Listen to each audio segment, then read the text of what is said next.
157쪽의 지적 측량 이 부분을 볼 텐데요. 굉장히 낯설게 느껴지시죠? 저도 이제 옛날에 강의 처음 시작할 때 굉장히 어렵더라고요. 지적 측량이. 뭐 제가 이거 평생 공부해 본 적도 없고 기술적인 부분이니까. 근데 그런 기회가 있었어요. 충청북도 공무원 연수원에서 1년 동안 강의를 할 기회가 있었는데 대상이 지적과예요. 지적과 소속 공무원들. 그래서 그날 강의 다 끝나고 맨날 물어봅니다. 여쭤봅니다. 제가 틀린 거 없나요? 이렇게. 근데 하나도 틀린 거 없다고 하더라고요. 네. 그래서 그때부터 자신감이 한 10년쯤 전부터 생겼었는데, 네. 지적 측량 보겠습니다. 이 그림은 계속 그립니다. 한 필지 토지에 관한 정보가 수집이 될 겁니다. 조사와 측량의 방법으로 수집이 될 겁니다. 이 수집된 정보는 뭐가 있습니까? 토지의 표시와, 이게 주된 정보죠. 소유자의 이름, 주민번호, 주소가 부수적으로 수집되겠죠. 토지의 표시는 뭐가 있습니까? 소재, 지번, 지목, 면적, 경계, 좌표값이 될 겁니다. 요 세 가지는 조사를 통해서 수집하는 것이고, 요 세 가지는 대단히 정밀하게 수집을 해야 되기 때문에 측량을 통해서 수집을 합니다. 이 수집된 정보는 지적 공부에 토지의 표시사항과 소유자로서 등록이 될 겁니다. 맞습니까? 네. 그래서 요 면적, 경계, 좌표값을 수집하는 방법이 바로 측량, 이렇게 얘기를 할 겁니다. 면적, 경계, 좌표값은 지적공부에 등록이 이루어질 때 정밀하게 등록이 돼야 되기 때문에 면적, 경계, 좌표값을 수집하는 방법, 이 지적 측량이 이루어져야 되더라는 겁니다. 여기 지적공부에 등록이 돼서 관리가 될 테고 주권자인 국민에게 공적으로 보여줘야 될 겁니다. 그렇겠죠? 그런데 이 토지의 표시사항, 여기요. 지적공부에 등록된 토지의 표시사항 중에서 면적, 경계, 좌표값이 복원이 될 때도 정확하게 복원이 돼야 될 겁니다. 맞습니까? 맞습니까? 이때도 정확하게 복원이 돼야 되니까 이때 면적, 경계, 좌표값은 정확하게 복원이 돼야 되니까 이때도 측량을 해야 될 겁니다. 맞습니까? 그래서 등록할 때뿐만 아니라 복원할 때도 요 세 가지는 측량을 통해서 해야 되더라는 겁니다. 그런데 여기 세 가지는 토지에 관한 정보죠. 맞습니까? 토지에 관한 정보를 수집하는 것이 아까 뭐라고 그랬습니까? 면적, 경계, 좌표. 토지에 관한 정보 중에서 면적, 경계, 좌표를 수집하는 게 뭐라고 했습니까? 측량. 이거는 토지에 관한 정보고, 따라서 이때 측량은 이름을 뭐라고 붙여야 되겠습니까? 지적 측량, 이렇게 얘기를 하더라는 겁니다. 어렵지 않죠? 네. 이게 바로 면적, 경계, 좌표값을 면적, 경계, 좌표값을 지적공부에 등록할 때뿐만 아니라 복원할 때도 정확하게 등록 복원이 이루어져야 되기 때문에 이때 하는 게 측량이고, 이 면적, 경계, 좌표값은 토지에 관한 정보니까 바로 지적이죠. 따라서 이 측량의 이름은 지적 측량, 이렇게 얘기를 하더라는 겁니다. 그런데 이 지적 측량은 누가 해야 될까요? 누가?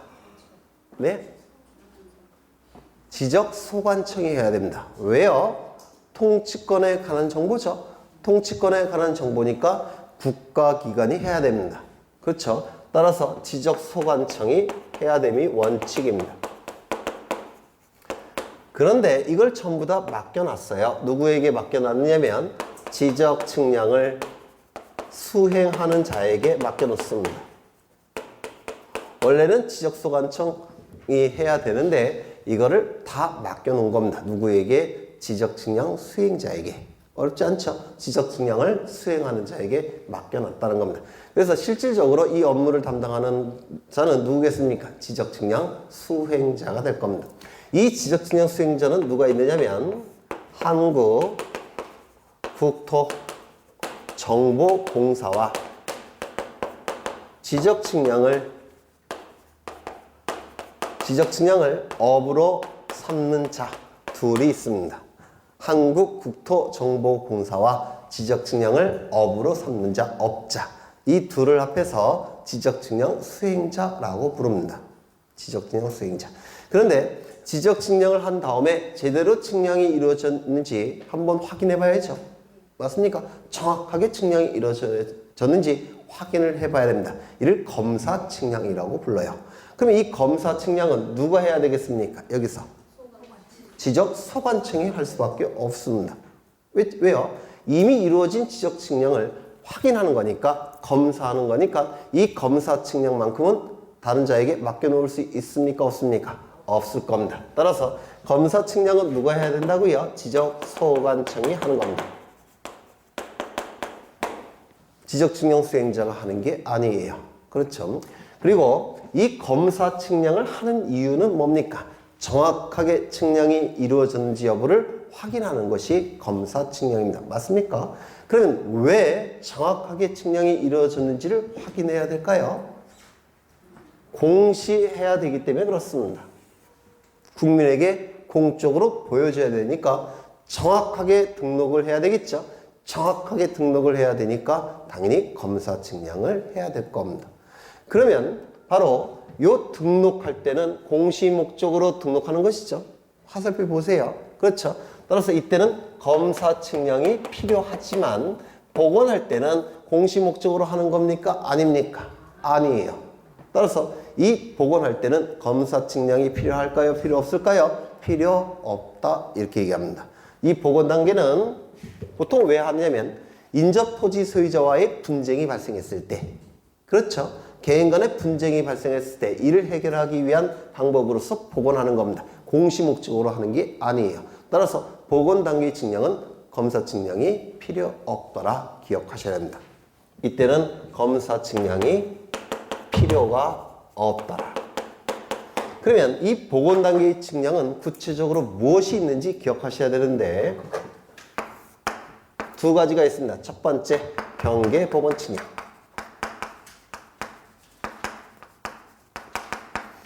요 복원이라는 문구를 쓰고 있죠. 복원 단계 측량이라는 거, 이건 나중에 할 거예요. 경계 복원 측량이 뭔지는 나중에 할 겁니다. 그냥 이런 게 있더라. 이것만 기억하시면 돼요. 복원 단계 측량이라는 냄새가 스멀스멀 나죠? 나지 않습니까? 복원이라는 문구를 쓰니까. 지적 공부에 등록된 경계를 지표상에 복원할 때 하는 측량, 경계 복원 측량 이렇게 얘기합니다. 두 번째, 지적 현황 측량.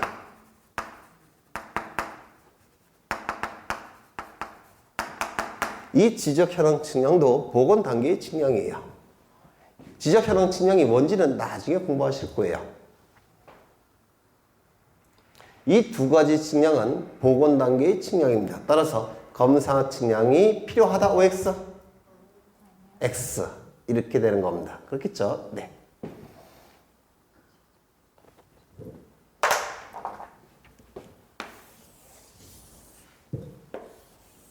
또 그랬습니다. 또 그랬어요. 뭘까요? 네, 우리나라입니다. 우리나라. 매번 그리네요. 네. 여기 선이 하나 이렇게 그어질 테고요. 선이 이렇게 그어질 겁니다.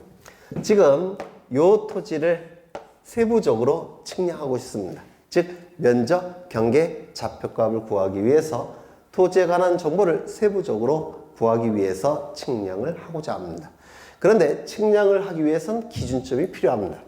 여기 토지가 이렇게 있을 때 기준점이라는 게 필요해요. 기준점에다가 측량 기구를 이렇게 설치해 놓습니다.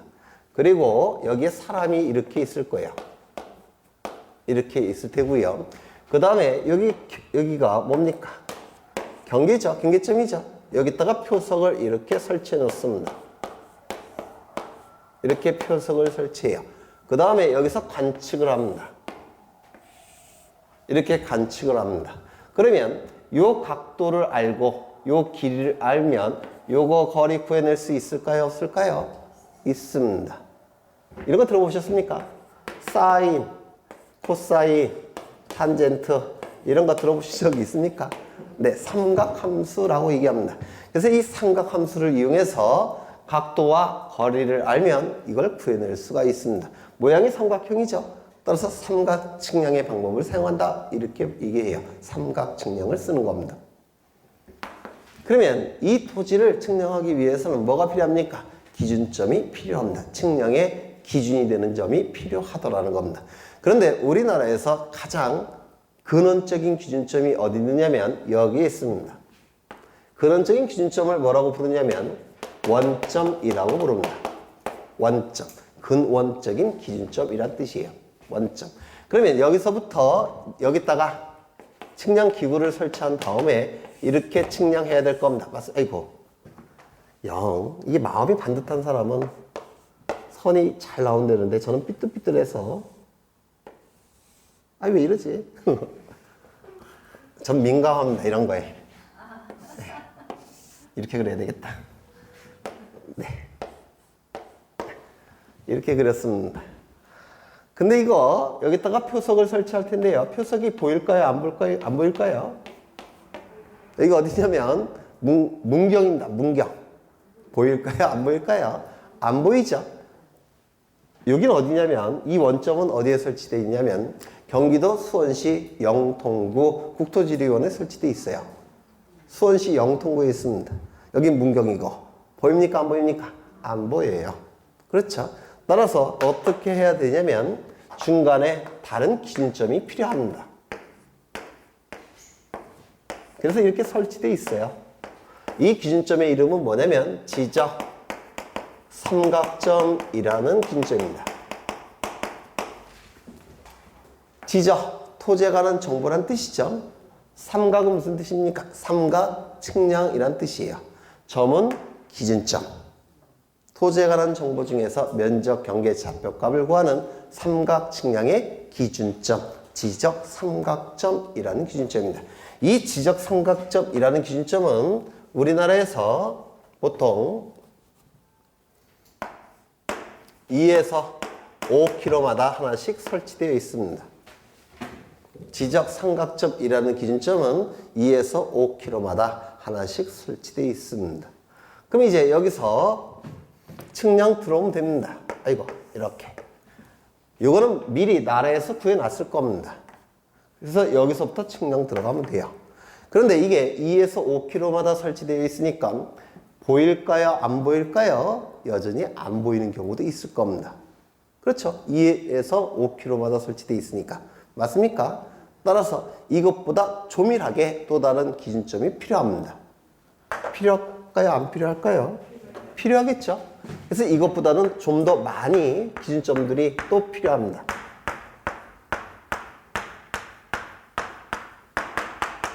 이 기준점의 이름은 뭐냐면 지적 삼각 보조점이라는 기준점입니다. 1에서 3km마다 보통 하나씩 설치되어 있습니다. 삼각 보조점은 삼각 측량의 보조가 되는 기준점이란 뜻입니다. 지적 삼각 보조점. 여기서 조심하셔야 될 것은 삼각점이라는 것과 지적 삼각점은 달라요. 삼각점은 어디에 설치되어 있느냐면 높은 산 꼭대기에 설치되어 있습니다. 높이 잴 때 그리고 아주 넓은 면적 잴 때 구하는 기준점이 그냥 삼각점이고요. 우리가 보는 것은 삼각점을 보는 게 아니라 앞에 뭐가 붙어야 됩니까? 지적 삼각점이고 이 지적 삼각점은 높은 산 위에 설치되어 있지 않고 길거리에 설치되어 있습니다. 땅바닥에. 우리가 흔히 발견할 수가 있습니다. 이거는 한 1시간만 땅만 보고 쳐다다니면서 걸으시면 지적 삼각점 설치되어 있습니다. 땅에. 그 다음에 그러면 여기 이렇게 되어 있는데 여기서부터 이제 측량 들어가면 될 겁니다. 맞습니까? 근데 이것도 1에서 3km마다 설치되어 있습니다. 보일까요? 안 보일까요? 여전히 안 보입니다. 그렇겠죠? 따라서 지적 삼각점보다 좀 더 조밀한 기준점이 필요합니다. 그래서 기준점이 또 설치되어 있어요.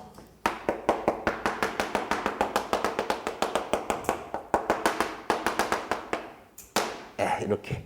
그래서 여기서 이제 이 기준점의 이름은 지적도의 뿌리가 되는 기준점이라는 지적 도근점입니다.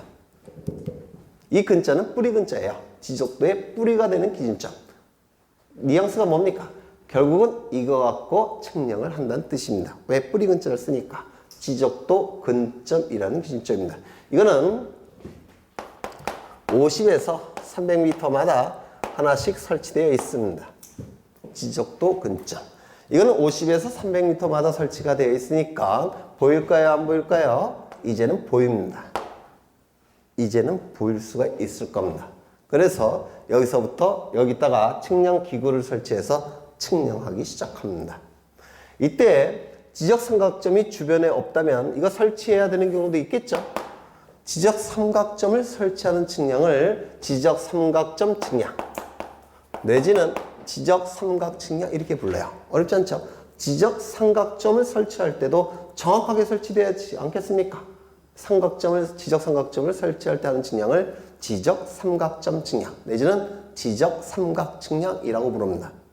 그러면 지적 삼각 보조점을 설치할 때 하는 측량의 이름은 뭐겠습니까? 네, 지적 삼각 보조점 측량 내지는 지적 삼각 보조 측량 이렇게 부를 겁니다. 그 다음에 지적 도근점을 설치할 때 하는 측량은 또 뭐라고 부르겠습니까? 지적 도근점 측량 내지는 지적 도근 측량 이렇게 부릅니다. 어렵지 않죠? 결국은 이런 것들은 요 토지를 측량할 때 기초가 되는 측량이겠죠. 따라서 이 측량의 명칭은 기초 측량이라고 부릅니다.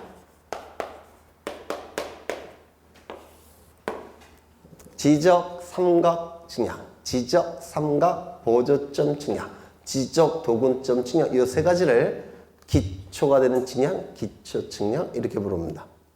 그 다음에 이 토지의 면적 경계 좌표값을 구하는 측량을 뭐라고 부르냐면 토지에 관한 정보를 상세하게 구하는 측량이죠. 면적 경계 좌표라는 정보를 상세하게 구하는 측량이죠. 세부적으로 구하는 측량이죠. 따라서 이 측량을 세부 측량 이렇게 부릅니다. 토지 면적 경계라는 정보를 세부적으로 구하는 측량, 세부 측량 이렇게 불러요. 이 두 가지를 합해서 뭐라고 부를까요?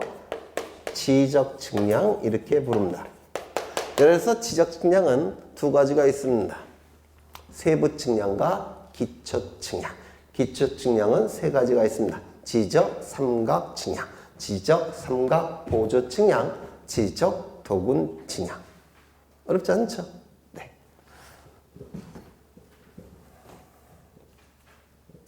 그러면 이러한 측량을 할 때 측량하는 방법을 좀 보시는데요. 이러한 측량 기구를 사용해서 측량하는 경우가 있습니다. 이거 뭘까요? 예전에 한번 한 적이 있는데 평판 내지는 평판 내지는 측판 내지는 산발이 이렇게 부릅니다.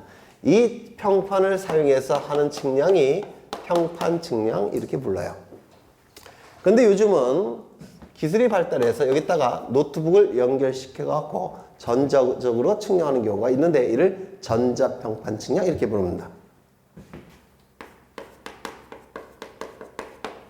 평판을 사용해서 하는 측량 방법 뭐라고요? 평판 측량. 정확하게는 요즘은 전자평판을 씁니다. 전자평판 측량 이렇게 부릅니다. 이런 걸 사용해서 하는 측량도 있어요. 뭐냐면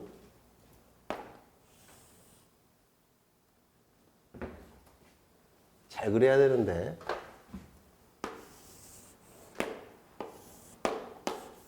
이게 뭘까요? 물고기. 저는 비행기를 그린 거예요. 의도는 비행기인데 항상 물고기 고래가 나와요. 네, 비행기에서 사진을 촬영해서 하는 측량 방법이 있습니다. 이를 사진 측량 이렇게 부릅니다. 사진 측량. 비행기에서 촬영해서 측량하는 방법. 이렇게 생긴 것도 있던데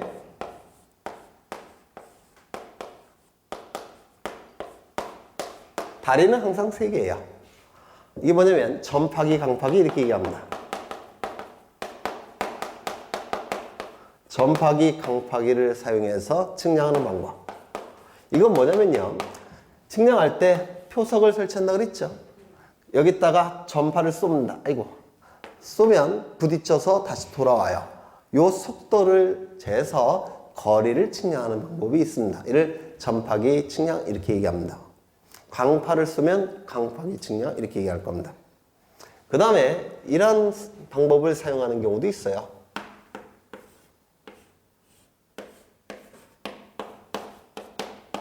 뭘까요? 네, 인공위성. GPS 측량 이렇게 얘기합니다. 인공위성에서 GPS로 측량하는 방법. 인공위성 측량 이러한 방법을 사용해서 보통 측량을 합니다. 가장 많이 사용하는 것은 하나 빠졌네. 예전에 한 건데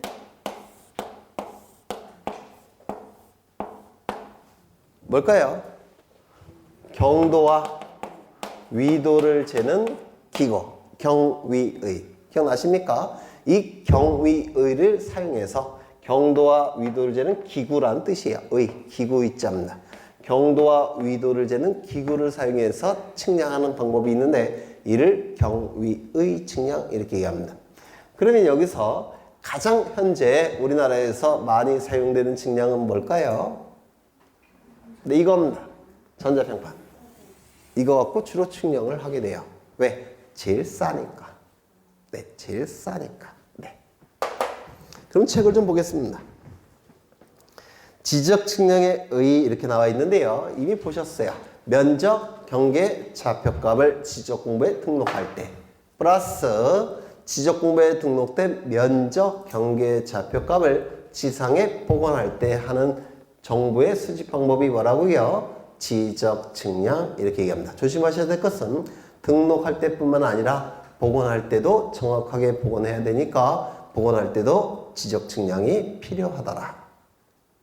다만 등록할 때는 공시 목적으로 하니까 검사 측량이 필요합니다. 하지만 복원할 때는 원칙적으로 검사 측량이 필요하지 않더라.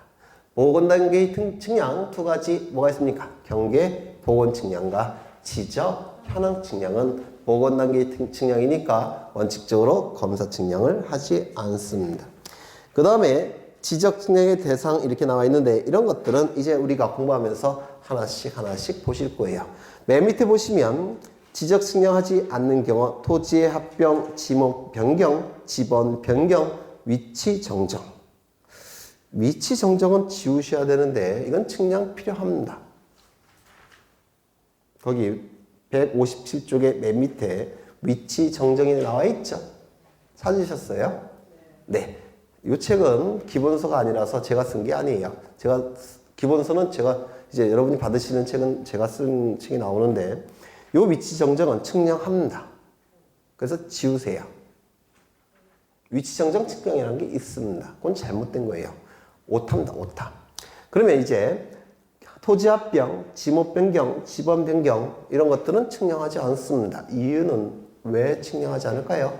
면적, 경계, 좌표와 면적, 경계, 좌표의 수집과 관련이 없기 때문에 그렇습니다. 면적, 경계, 좌표의 수집과 관련이 없는 것이라서 이때는 지적 측량을 하지 않습니다. 위치 정정은 경계를 새로 구하기 때문에 이때는 측량해요. 그래서 위치 정정은 빼버리고 토지 합병, 지목 변경, 지번 변경 이건 면적, 경계, 좌표 수집과 관련이 없습니다. 측량이 필요 없습니다. 저절로 아시는 것들이에요. 나중에. 그 다음에 지적 측량의 방법이 나와 있죠. 이미 설명을 드렸습니다. 평판 측량, 전자평판, 경위 측량, 전파기, 광파기 측량, 사진 측량, 위성 측량. 위성 측량을 GPS 이렇게 얘기하죠. GPS 측량 이렇게 얘기할 겁니다. 지적 측량의 절차가 나오는데요. 이건 나중에 보실 거예요. 워낙 중요한 부분이지만 좀 어렵기 때문에 나중에 보실 겁니다. 넘어가겠습니다. 쭉쭉. 160쪽에 지적 측량을 위한 필요 조치 이렇게 나와 있는데 이건 우리 시험범위에 빠져 있습니다. 이건 모르셔도 돼요. 지적 측량을 위한 필요 조치 우리 시험범위에 명문으로 빠져 있습니다. 그 다음에 넘어가시면 이제 지적 측량 적부 심사가 나오는데요. 이것도 나중에 볼 겁니다. 이제 고대하고 기대하시던 부동산 등기법을 보실 차례입니다. 어렵다 그랬죠? 네. 등기법에 비하면 이 공간정보법은 대단히 쉬운 법입니다. 우리도 다 득점하실 수 있으세요. 공간정보법은 나올 게 뻔하니까 이제 등기법을 하겠습니다. 그런데 문제는 뭐냐면 등기법은 용어 자체가 전부 다 민법의 용어를 사용합니다. 그럼 민법 지금 어디 하고 계십니까? 어디 하고 계세요? 민법. 전혀 기억이 없습니까? 기한하고 있습니까? 조건기한. 그럼 총칙인데. 네. 네? 물권 변동. 네. 물권 변동은 총칙 다음에 맨 앞쪽에 있죠. 네. 물권 변동도 아직 안 하고 계신데 한참 더 깊이 들어가 있는 등기법을 하기가 좀 쑥스러워요. 민법 시간에 민법 선생님이 겪으셔야 될 고통을 제가 겪어야 됩니다. 이건 말도 안 되죠. 제일 쫄따구 강사인 제가, 제일 대장 강사인 민법 선생님이 겪어야 될 고통을 겪을 수는 없습니다. 그래서 조금만 할 겁니다. 아주 조금만. 네.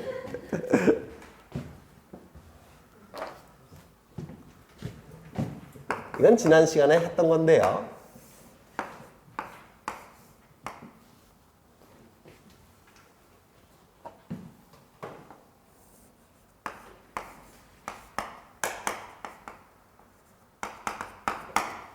사람이 이 물건을 직접, 기억나십니까? 한 번 한 적이 있는데, 직접. 즉, 다른 사람을 통하지 않고 직접. 독점적. 즉, 다른 사람과 함께가 아니라 홀로. 배타적으로. 즉, 다른 사람이 이 물건에 관여할 때 이를 배척해서, ABC니까 얘는 C로 하는 게 낫겠죠. 관여할 때 이거를 배척해서 지배하고 이익을 얻을 수 있다면 이 사람은 이 물건에 대해서 권리가 있다라고 얘기합니다. 이를 물권 이렇게 얘기를 해요. 사람이 물건을 직접 다른 사람을 통하지 않고 독점적 다른 사람과 함께가 아니라 홀로 다른 사람이 관여할 때 이를 배척해서 배타적으로 지배해서 이익을 얻을 수 있다면 이 사람은 이 물건에 대한 권리, 물권이 있다 이렇게 얘기합니다. 그래서 이 물권이란 권리는 아주 강력한 내용으로 구성되어 있습니다. 아주 강력하죠. 대단히 강력합니다. 모든 권리 중에서도 가장 강력한 권리입니다. 이 중에서도 완전한 형태의 물권이 있는데 그를 뭐라고 불렀습니까? 완전 물권, 소유권 이렇게 얘기를 하는 겁니다. 그러면 이러한 물권은 이렇게 강력한 내용으로 구성이 되어 있기 때문에 그 종류와 그 내용은 법에서 강제적으로 정해놨습니다. 법에서 강제로 정해놨어요. 따라서 일반인이 그 종류를 만들 수도 없고요. 그 내용을 바꿀 수도 없습니다. 법에서 딱 정해놨기 때문에 그래요. 이를 뭐라고 부릅니까? 요즘 하고 계실 것 같은데 물권 변동 하셨으니까 뭐라고 얘기합니까? 물권은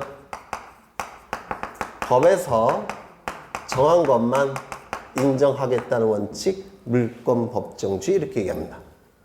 물권은 이런 강력한 내용으로 구성이 되어 있기 때문에 종류와 내용을 법에서 딱 정해놨고요. 이를 멋있게 표현해서 물권 법정주의라고 얘기합니다. 그러면 이런 물권 법정주의는 법에서 강제적으로 정해놨기 때문에 다른 사람에게 알릴 필요가 있습니까? 없습니까? 이러한 종류와 이러한 내용만 물권이다라고 일반 국민에게 알려줄 필요가 있습니까? 없습니까? 있습니다. 따라서 공시해야 됩니다. 사람들에게 공시해야 됩니다. 이러한 종류의 물건과 이러한 내용의 물건만 있다라고 일반 국민들이 알도록 해야 돼요. 즉 공시해야 되더라는 겁니다. 공적으로 보여줘야 된다는 겁니다. 그러면 공적으로 보여주는 방법이 필요할 텐데 공시 방법, 공적으로 보여주는 방법이 필요할 텐데 그건 물건의 객체인 물건의 종류에 따라서 달라집니다. 이 물건의 종류는 동산과 부동산으로 크게 나눌 수가 있습니다. 동산은 움직이는 재산을 동산이라고 부릅니다. 움직일 수 있는 건 다 동산이에요. 움직이지 않는 재산을 부동산이라고 불러요. 그러면 움직이는 재산인 동산에 대한 공시 방법이 뭐냐? 점유라는 겁니다. 점유. 민법에서 공부하실 겁니다. 그 다음에 움직이지 않는 재산인 부동산의 공시 방법이 바로 등기라는 겁니다. 그래서 우리는 이제 이 등기를 공부하겠다는 겁니다. 그렇죠? 이걸 공부하시기 전에 요거 좀 더 확인하겠습니다. 물건. 우리 민법에 의하면 물건은 크게 둘로 나눠져요. 동산과 뭐로 나눠집니까? 부동산으로 나눠집니다. 이건 했죠, 민법에서. 네, 동산과 부동산으로 나눕니다. 동산은 공시 방법이 뭐라고요? 점유. 따라서 우리 등기법에서는 다루지 않습니다. 민법에서만 다룰 겁니다. 그 다음에 부동산의 공시 방법이 뭐라고요? 등기가 될 겁니다. 그래서 우리 등기법에서 다루는 물건은 부동산만 다루게 될 겁니다. 어렵지 않죠? 이때의 부동산은 우리 민법에서 둘로 나눕니다. 어떻게 나눕니까? 토지와 토지 위의 정착물 이렇게 나눕니다. 그는 토지란 뜻이에요. 토지와 토지 위의 정착물. 여기 토지가 이렇게 존재할 때 토지 위에는 굉장히 많은 정착물들이 있습니다. 먼저 대표적인 정착물은 건물입니다. 그렇죠? 그 다음에 나무도 있을 겁니다. 전봇대도 있을 겁니다. 그렇겠죠? 철탑도 있을 겁니다. 철탑 어떻게 그려야 되나? 철탑도 있을 겁니다. 그런데 이런 것들은 우리가 다루는 정착물이 아니에요. 우리가 필요한 것은 이 중에서 건물만 필요합니다. 이유가 등기부의 종류가 딱 두 가지만 있기 때문에 그래요. 부동산 등기부는 두 가지입니다. 건물 등기부, 토지 등기부. 따라서 이런 것들은 민법에서는 다루지만 우리 등기법에서는 다루지 않습니다. 그러면 이 정착물은 둘로 또 나눠지더라는 겁니다. 건물과 건물 이외 이렇게 구분이 돼요. 이거는 등기 가능합니까? 등기가 돼 있죠. 왜? 등기부가 있으니까. 토지 등기부 있죠. 등기부가 있습니다. 건물 등기부 있습니까? 등기부가 있습니다. 그 다음에 건물 위의 등기부는 우리 등기법에서 다루지 않습니다. 맞습니까? 그러면 건물과 건물 이외의 정착물은 구분해야 될 겁니다. 그러면 건물과 건물 위의 정착물을 구분하는 기준이 있을 텐데 기준 구분할 수밖에 없어요. 이쪽은 등기부가 있으니까 등기할 수 있는 것이고 이쪽은 등기부가 없으니까 등기할 수 없습니다. 그러면 구분해야 될 겁니다. 그러면 어떻게 구분을 하느냐? 첫 번째, 땅에 딱 붙어 있으면 건물이 될 여지가 있는 겁니다. 땅에 딱 붙어 있다면. 두 번째, 바깥의 공기와 외기. 이거는 바깥 외자예요. 요 기는 공기할 때 그 기자입니다. 바깥의 공기와 안의 공기가 분단되어 있어야 됩니다. 외기 분단성이라고 불러요. 그러면 안의 공기와 바깥의 공기가 분단되기 위해서는 뭐가 있어야 됩니까? 지붕. 있어야 되겠죠? 사방에 벽이 있어야 됩니까? 벽이 있어야 됩니다. 그렇죠? 그래야지만 등기할 수 있는 건물이 됩니다. 민법상의 건물은 뭐를 갖추면 됩니까? 지붕과 사방의 벽이 필요해요? 필요 없어요? 필요 없죠. 주벽만 있으면 민법상 건물입니다. 하지만 우리 등기법상 건물은 좀 더 완성된 형태를 필요합니다. 왜? 등기가 돼야 되니까. 그래서 주벽 갖고는 안 돼요. 사방에 벽이 있어야 됩니다. 세 번째, 그 건물이 만들어진 목적이 있겠죠. 그 목적을 달성하는 거, 즉 용도를 달성하기 위해서 완성돼야 됩니다. 즉 용도성이라는 것도 필요합니다. 무슨 얘기냐면 지붕이 있고 그 다음에 사방에 벽이 있고 그 건물이 목적이 뭐냐면 숙박업의 용도로서 건물이 지어졌습니다. 그럼 그 안에 뭐까지 갖춰야 되겠습니까? 용도를 달성하기, 숙박업이라는 용도를 달성하기 위해선 객실까지 갖춰야 될 겁니다. 맞습니까? 객실까지 갖춰야지만 등기법상 건물이 되는 겁니다. 그 용도를 완성할 수 있을 정도로 완성된 건물이어야 된다는 뜻이에요. 그래서 이 세 가지를 앞으로도 하겠지만 외워두셔야 됩니다.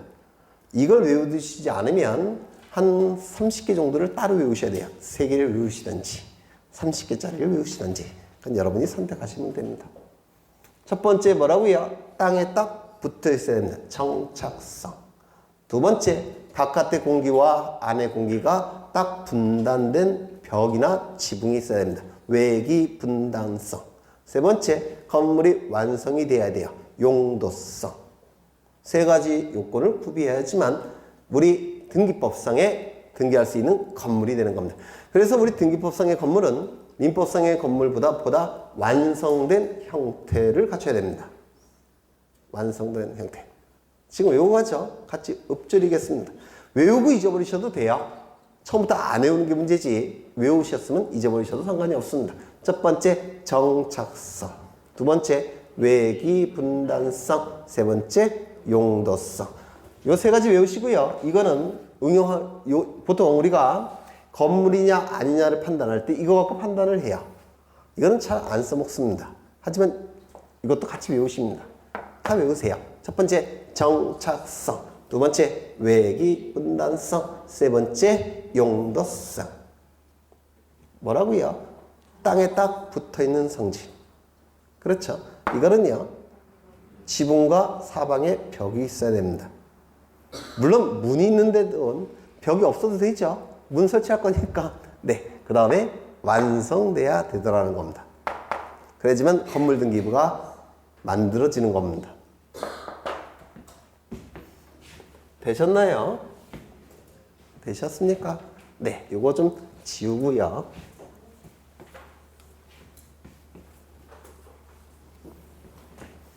이때 우리가 공부하는 것은 부동산 등기가 되겠죠. 부동산은 뭐가 있었습니까? 건물, 토지. 건물, 토지. 그래서 민법상의 부동산과 우리 등기법의 부동산은 개념이 다릅니다. 우리 등기법상의 부동산은 토지와 건물인데 건물이 되기 위해선 정착성, 외기 분단성, 용도성까지 갖춰야지만 등기법상 건물이 되는 겁니다. 그 다음에 이 부동산 등기 이제 우리가 공부하셔야 될 텐데요. 이 부동산 등기의 개념 요소가 5가지가 있었어요. 기억하실지 모르겠는데 첫째 시간에 했었습니다. 이 부동산 등기는 공시 방법이죠. 맞습니까? 공시 방법이에요. 저기 써놨죠? 공시 방법. 그러면 누가 하는 겁니까? 이 공시는 첫 번째, 등기소에 있는 등기관이 공시를 하는 겁니다. 등기소에 있는 등기관이 이 부동산 등기를 통해서 공시하는 겁니다. 두 번째, 무엇을 공시합니까? 부동산 표시와 권리관계에 관한 정보들을 공시하는 겁니다. 세 번째, 어디에다가 공시합니까? 무엇을 통해서 공시하는 겁니까? 부동산 등기부를 통해서 공시한다라고 말씀을 드렸습니다. 부동산 등기부를 통해서 공시합니다. 어떻게 공시합니까? 부동산 등기법이 정하는 엄격한 절차를 통해서 공시합니다. 부동산 등기법이 정하는 엄격한 절차를 통해서 공시하는 겁니다. 그러면 공시한다는 것은 무엇을 의미하는 겁니까? 이 등기부의 엄격한 절차를 통해서 기록하는 것 또는 기록 자체를 공시한다 이렇게 얘기를 하는 겁니다. 이 5가지 요소를 첫째 시간에 한 적이 있어요. 누가 하는 겁니까? 등기소에 있는 등기관이. 무엇을 공시합니까? 부동산 표시와 권리관계에 관한 정보를 공시하는 겁니다. 어디에다가 공시합니까? 부동산 등기부라는 공적인 장부를 통해서 공시하는 겁니다. 어떻게 하는 겁니까? 부동산 등기법이 정하는 엄격한 절차를 통해서 공시합니다.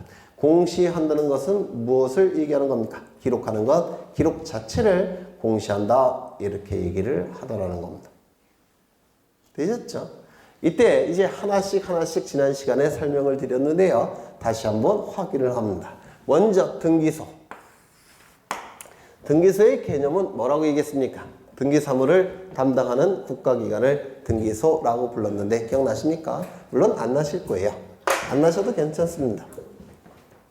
계속 반복이 될 테니까 등기소라 하면 등기사무를 담당하는 국가기관을 등기소 이렇게 부릅니다. 어렵지 않죠? 등기사무를 담당하는 국가기관을 등기소라고 부릅니다. 그러면 등기사무를 담당하는 국가기관에는 구체적으로 무엇이 있느냐?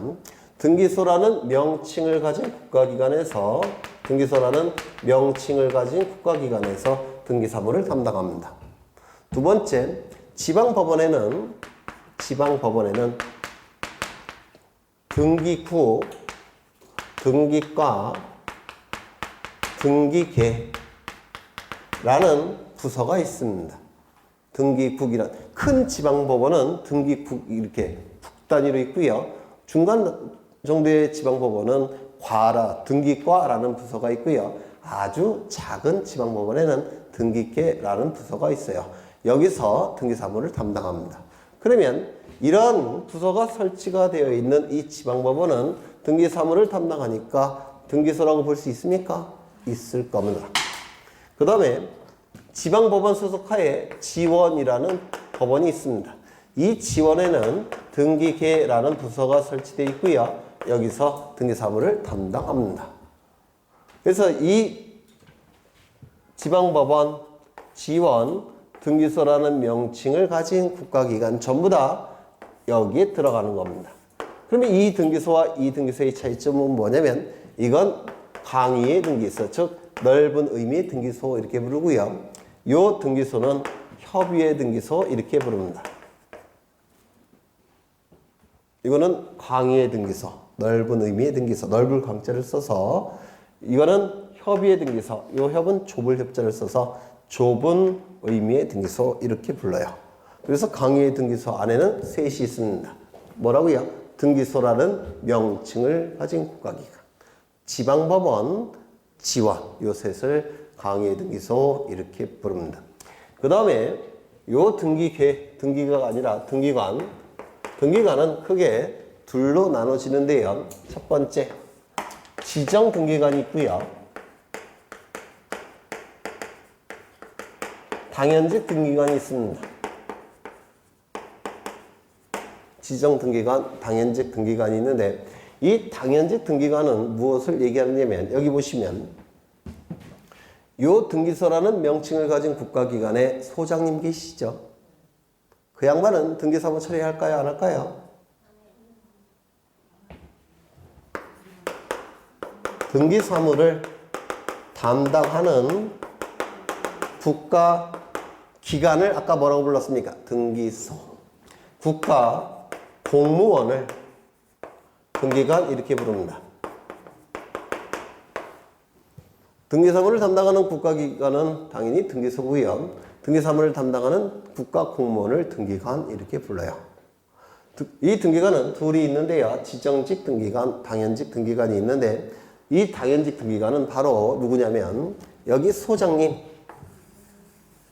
여기 국장님, 과장님, 계장님 요 양반들은 당연직 등기관입니다. 당연히 등기관이 되는 자들이에요. 또는 자동 등기관 이렇게도 부릅니다. 어렵지 않죠? 네. 그 다음에 이 지정 등기관, 이게 주로 출제가 되는 건데요.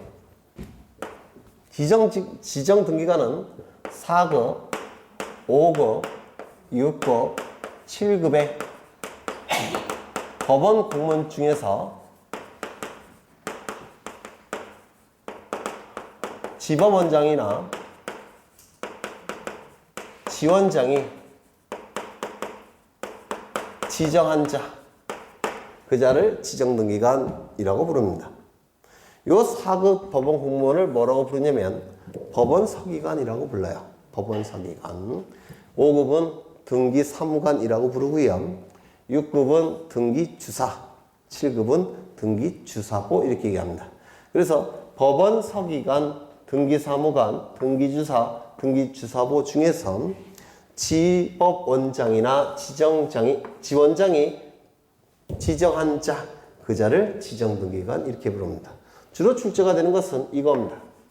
누가 지정한다고요? 지방법원장이나 지원장이 지정합니다. 등기관이라 하면 4급, 5급, 6급, 7급 법원 공무원 중에서 대법원장이 지정한 자를 등기관이라 한다. OX? X입니다. 다시요. 등기관이라 하면 4급, 5급, 6급, 7급 법원 공무원 중에서 법원 행정처장이 지정한 자를 지정등기관이라 한다. OX? X가 되는 겁니다. 누가 지정한다고요? 지방법원장이나 지원장이 지정합니다. 이렇게 단순한 형태가 옛날에 많이 출제됐어요. 요즘은 이런 거 잘 안 나옵니다. 암기식은 별로 암기하는 내용들은 잘 출제 안 합니다. 여가 예전에 많이 나왔습니다. 그 다음에 부동산 표시. 여기서 부동산은 두 가지가 있다고 그랬죠? 뭐가 있습니까? 건물과 그 다음에 토지. 맞습니까? 건물과 토지. 그러면 부동산 표시도 건물의 표시가 있을 테고요. 토지의 표시가 있을 겁니다. 그렇겠죠? 그러면 여기서 건물의 표시는 뭐였습니까? 소재. 그 다음에 여기서 보시면 이게 토지고요. 여기 건물이 이렇게 들어서 있을 때 이 토지를 건물의 기초가 되는 땅이라고 해서 대지라고 부릅니다. 건물의 기초가 되는 땅, 이 대자가 기초 대자예요. 그래서 대지라 하면 건물과 연관성이 있는 토지만 대지라고 부르는 겁니다. 건물의 기초가 되는 땅, 대지. 그래서 소재, 대지 지번, 건물의 종류, 건물의 구조, 건물의 면적, 이런 것들을 건물의 표시라고 불러요. 이거 외우시라고 부탁을 드린 적이 있는데 이렇게 외웠습니다. 소, 지, 종, 구, 면. 어렵지 않죠? 건물의 종류는 뭐겠습니까? 아파트냐, 주택이냐, 빌딩이냐. 그렇겠죠? 구조는 뭐겠습니까? 철골로 지었느냐, 철골 콘크리트로 지었느냐, 벽돌을 쌓아서 지었느냐. 면적은 넓이를 얘기하겠죠?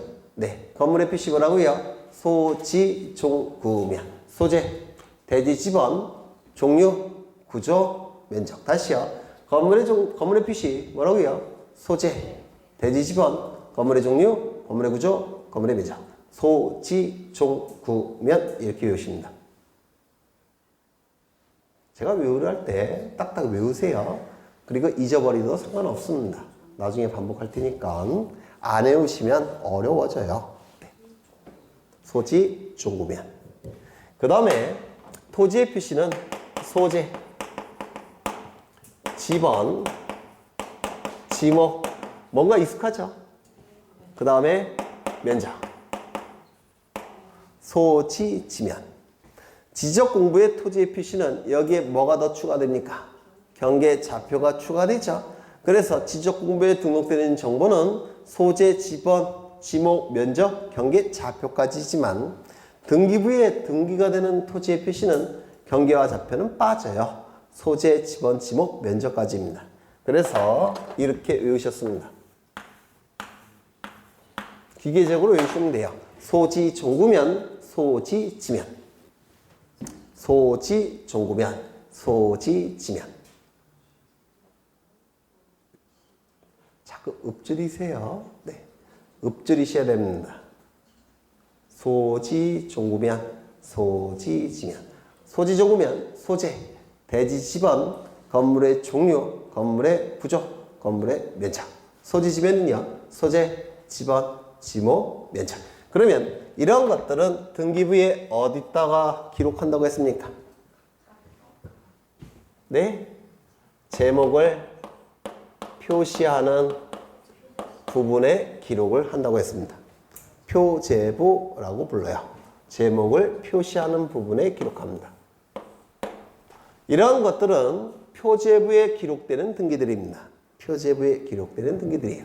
이러한 내용들은 권리에 관한 내용이 제가 여기다가 써놓은 거 있습니까? 권리는 눈에 안 보이죠. 하지만 이런 것들은 눈에 보이는 것이죠. 눈에 보이는 객관적 사실에 관한 내용을 기록한다고 해서 사실의 등기 이렇게 얘기합니다. 표제부에서 이루어지는 등기를 눈에 보이는 객관적 사실을 기록한다고 해서 사실의 등기 이렇게 얘기합니다. 표제부 등기는 뭐라고 부른다고요? 사실의 등기. 소재, 대지 지번, 종류, 구조, 면적. 소재, 지번, 지목, 면적. 이런 것들은 권리가 아니죠. 다 눈에 보이는 객관적 사실이죠. 눈에 보이는 객관적 사실을 기록한다고 해서 사실의 등기라고 부릅니다. 어디다가 이루어진 등기가요? 표제부에 이루어지는 등기가. 되셨죠? 그 다음에 이 권리요. 권리는 크게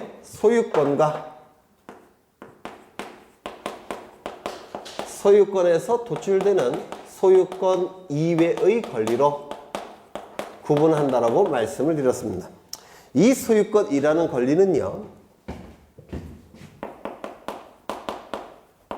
이게 부동산에 대한 소유권을 갑이 가지고 있다라고 할 때 이 소유권은 갑이 이 부동산을 사용할 수도 있고 수익을 낼 수도 있고 처분할 수도 있는 권능으로 구성된 가장 완전한 형태의 권리를 소유권이라고 부릅니다.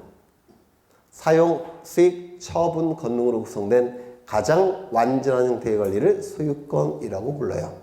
이때 갑이 이 자신이 가진 권능 중에서 일부를 떼어서 을에게 용익물권을 만들어줄 수가 있습니다. 즉, 요 권능을 떼어서 다른 자에게 용익물권을 만들어줄 수가 있습니다. 일부를 떼어서 다른 자에게 만들어주는 것을 설정이라고 얘기했죠. 그렇죠. 일부 떼어서 다른 자에게 만들어주는 것을 설정이라고 했죠. 그러면 이 을은 어떤 권리를 갖습니까? 용익물권을 가질 겁니다. 이 용익물권은 두 가지 권능으로 구성되어 있습니다. 뭡니까? 사용 권능, 수익 권능. 용익물권은 뭐가 있습니까? 지상권. 아직 안 하셨나요? 민법에서. 네. 땅 위를 사용, 수익할 수 있는 물건, 이를 지상권이라고 부릅니다. 그렇지 않죠? 땅 위를 윗상자예요. 사용, 수익할 수 있는 권능으로 구성된 물건, 지상권이라고 부릅니다. 지역권, 땅에게 일정한 역할을 요구해서 사용, 수익할 수 있는 물건에 대한 권리를 지역권이라고 부릅니다. 민법에서 하실 거예요. 다른 땅에게 일정한 역할을 요구해서 사용, 수익할 수 있는 권리, 지역권이라는 물건입니다. 전적으로 세대로 살 수 있는 권리, 전세권이에요. 요 세 가지를 용익물권이라고 부르죠. 즉, 사용, 수익, 권능으로 구성된 물건입니다. 요 권능으로 구성된 물건이 뭡니까? 처분물권 이렇게 얘기를 합니다. 이 처분물권은 처분 권능으로 구성되어 있는데요. 이 처분은 경매 절차를 통해서 처분하는 겁니다. 그러면 왜 경매 절차를 통해서 처분합니까? 돈을 빌려주고 부동산을 담보로 가지고 있는 자가 돈을 변제받지 못하면 경매 절차를 통해서 처분해서 대거로부터 변제받겠죠. 맞습니까? 따라서 이 처분 물건은 담보 물건이라고도 불러요. 담보 목적으로 가지는 물건, 담보 물건. 어떠한 물건이 있습니까? 유치권, 저당권, 질권. 그러면 지상권, 지역권, 전세권, 유치권, 저당권, 질권 이런 물건들은 전부 다 누가 만들어진 겁니까? 누가 만들어준 겁니까? 소유권자가 만들어졌죠? 맞습니까? 그 말은 이러한 물건들은 전부 다 소유권에서 도출됐다는 뜻이에요. 따라서 물건을 크게 소유권과 소유권에서 도출되는 제한물건으로 나눠지는 겁니다. 제한물건이라고 말을 쓰지 마시고요. 모든 권리는 소유권과 소유권에서 도출되는 소유권 이외의 권리로 구분이 되는 겁니다. 맞습니까? 만약에 요 갑이 이것을 병에게 임차권을 설정해주면 요 임차권은 물건이 아니죠. 채권입니다. 용익채권이에요. 그 임차권도 누가 만들어주는 겁니까? 소유권자가 만들어주는 겁니다. 임차권은 물건이 아니라 채권이죠. 그래서 모든 권리는 전부 다 소유권에서 도출될 수가 있는 겁니다. 물건이건 채권이건. 이거 이해가 되십니까?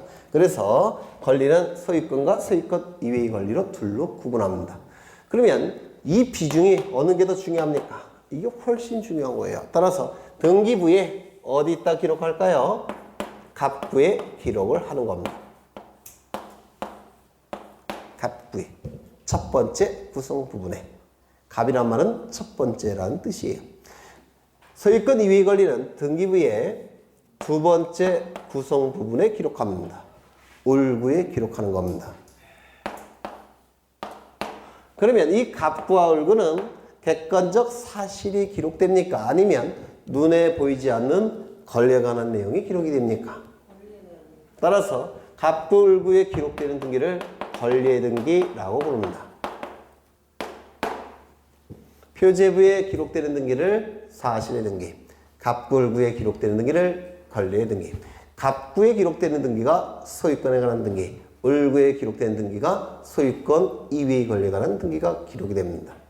그 다음에 여기 정보라 하면 무엇을 얘기했습니까? 민법에서는 권리 변동이라는 용어를 썼죠. 변동은 발생, 변경, 소멸을 얘기했죠. 그런데 우리 등기법에서는 좀 더 상세하게 구체화시킨다고 그랬죠. 첫 번째 뭡니까? 보전. 두 번째 설정, 이전, 변경, 소멸, 처분, 제한. 그러면 소유권에 관한 이러한 정보들은 어디에 기록합니까? 갑구에. 소유권 이외의 권리에 관한 이러한 내용들은 어디에 기록합니까? 을구에. 그렇죠. 이건 권리에 관한 정보이기 때문에 표지부에 기록되는 경우가 있다 없다? 없습니다. 갑구 아니면 을구에만 기록이 됩니다. 되셨나요? 이거 두 번째 하는 거예요. 첫 번째 아닙니다. 두 번째 하는 겁니다. 그 다음에 여기서 이 등기부, 이게 참 중요한데요. 등기부, 부동산이 두 개만 있다고 그랬죠. 뭐 있습니까? 건물, 토지. 등기부도 몇 개 있습니까? 건물, 토지가 있을 겁니다. 맞습니까? 네. 여기부터는 좀 쉬었다가 할게요. 네, 요거부터. 네, 요거부터.